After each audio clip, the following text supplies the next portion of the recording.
তাহলে আমরা এখন যেটা বললাম 0 degree, 30 degree, 45 degree, 60 degree, 90 degree, এইগুলা কোন পদ্ধতিতে আছে? ষষ্ঠিক পদ্ধতিতে। তাহলে এর তো একটা বৃত্তীয় পদ্ধতিও আমরা পাবো। তাহলে সেই বৃত্তীয় পদ্ধতিটা কত হবে? 0টা 0ই হবে। 30 ডিগ্রিটা কত হবে? π/6। তোমরা আগের চ্যাপ্টারে বার করাতে শিখে গেছো, তোমরা বের করাও দেখতে পারো, হ্যাঁ না? তারপর 45 ডিগ্রি মানে π/4, 60 ডিগ্রি মানে π/3, আর 90 ডিগ্রি মানে π/2। বুঝা গেছে? এরপর এদের যে নির্দিষ্ট মান আছে, এই মানগুলো আমাদের দরকার। তো দেখো, সাইনেরটা আমরা আগে বলি। বলো, সাইন 0 ডিগ্রির মান কত? ভেরি গুড, সাইন 0 ডিগ্রির মান হলো 0। বলো, তারপর সাইন 30 ডিগ্রির মান 1/2। Very good. এরপর বলো, সাইন 45 1/√2। 60 ডিগ্রি বলো √3/2। সাইন 90 বলো 1। তাই তো? পদ্ধতিগতভাবেও আমরা এটাকে বার করাতে পারি, কিন্তু আমরা এখন আমাদের এই অঙ্কটাকে সহজ করার জন্যে আমরা সাইনের মানটা মনে রেখে নিব, তাইলেই আমাদের সব মানগুলা বার হয়ে যাবে। তাই তো? তাহলে সাইন 0 কত? 0, 30-এ হাফ, 45-এ 1/√2, 60-এ √3/2, 90-এ 1।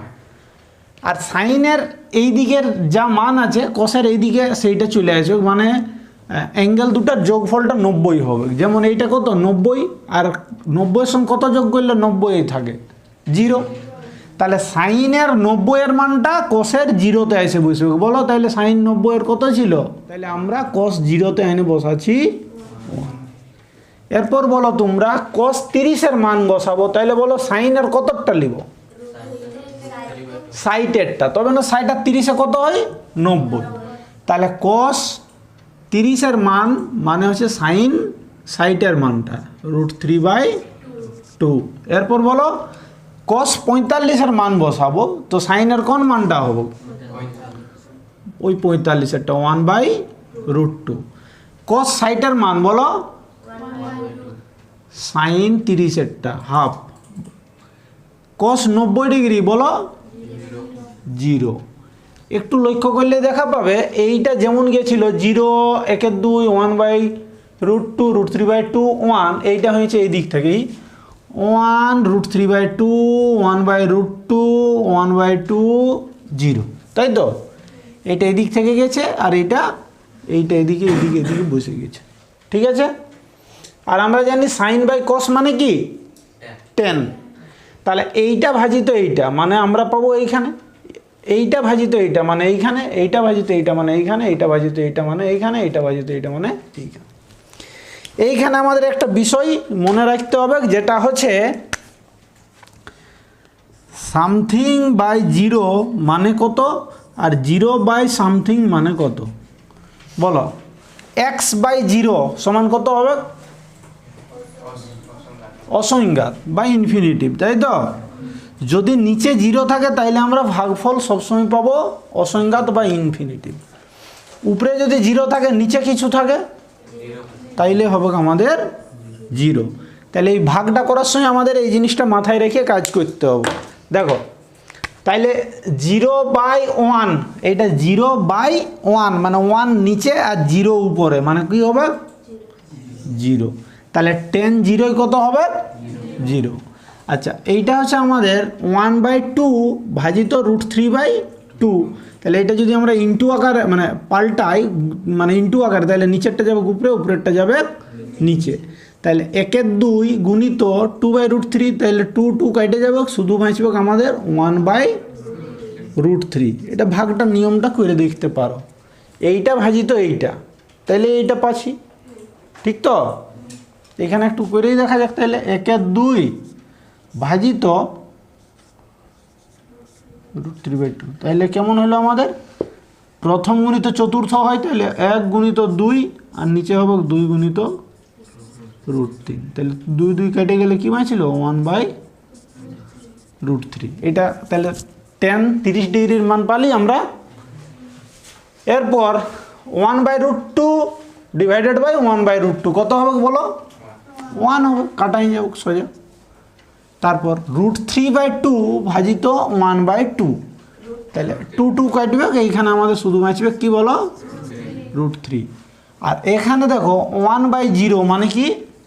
অসংজ্ঞাত বা ইনফিনিটিভ। ঠিক আছে, তাহলে আমরা কি কাজ করব? সাইনেরটা মনে রাখলেই কসেরটা পাচ্ছি, আর টেনেরটা আমরা সাইন আর কসকে ভাগ করলেই পাচ্ছি। কিন্তু আমি তোমাদেরকে বলবো অঙ্কতে আমাদের সময় বাঁচানোর জন্য টেনেরটাও একটু মনে রেখে নিব। বলো 10 0 কত? 0। আর মনে রাখাটা একদম সহজ, শুধু লক্ষ্য করো 10 0 0 এটা তো এমনিতেই মনে রাখবে। 10 30 ডিগ্রিটা 1/√3, এইটুকুটা মনে রাখলেই হচ্ছে। তাহলে 10 30-এ কত হচ্ছে? 1/√3।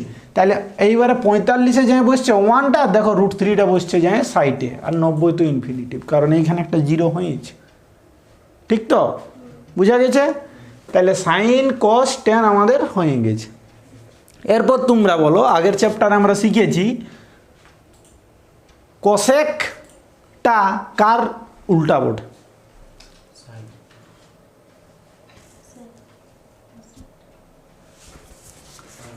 কোসেকটা কার বিপরীত? সাইনের। কার বোর্ডে? সাইন। 1/1 সাইন মানে হচ্ছে কোসেক, বা 1/কোসেক মানে হচ্ছে সাইন, জানো তো? ঠিক। তাহলে এই যে 1 আছে, এই 1-এর নিচে কিছু নেই মানে নিশ্চয়ই 1 আছে। তাহলে এইখানে যখন আসবে তখন পাল্টিবে, নিচেরটা যাবে উপরে আর উপরেরটা যাবে নিচে। তাহলে তোমরাই বলো 0/1 ছিল, সেইটা এখানে পাল্টাই লিখলে কি হবে? 1/0। আর কোনো কিছুর নিচে 0 মানে কি? অসংজ্ঞাত। তাহলে এটা অসংজ্ঞাত হবে না, নাই হবে। এবারে 1-এর 2টা পাল্টাই লিখলে কি হবে বলো? বলো 2/1, যেটাকে আমরা শুধু 2 লিখলেই কাজ শেষ। এইটাকেও হ্যাঁ বলো 1/√2 আছে, তাহলে কি লিখবো? √2/1 বা শুধু √2 লিখলেই হবে, নিচে 1টা তো এমনিতেই থাকে। এইটা কি লিখবো বলো? তোমরাই বলো। 2/√3। Very good. তারপরে এইটা বলো 1-এর বিপরীতে কে আছে? মানে 1-এর নিচে কি আছে? হরটা 1-এই আছে, তাহলে 1/1 পাল্টালেও আমরা কি পাবো? 1-ই পাবো। ক্লিয়ার হয়েছে? এইবারে বলো সেকটা কার অনন্যক বটে? এটাকে অনন্যক বলা হয় কসের। Very good. তাহলে বলো কসের মানটা আমরা কি, এটা কি বটে? 1, মানে 1/1। তাহলে 1/1 মানে এটা 1-এ লেখা যাবে কেন নেই বলো? এইটা কি লিখবো বলো? 2/√3। Very good. এইটা কি লিখবো বলো? Very good. এইটা বলো, এইটা বলো। এটা 0/1 ছিল, তাহলে এবারে 1/0, তো নিচে 0 মানেই অসংজ্ঞাত। কট, কট কার উল্টা? 10-এর। তাহলে বলো 0/something মানে 1, মানে এটা 0 ছিল, এখন আমরা এটা কি লিখবো? 1/0। 1/0 মানে কি? অসংজ্ঞাত। আর এটা বলো, এটা বলো, এটা বলো, আর এইটা বলো 0।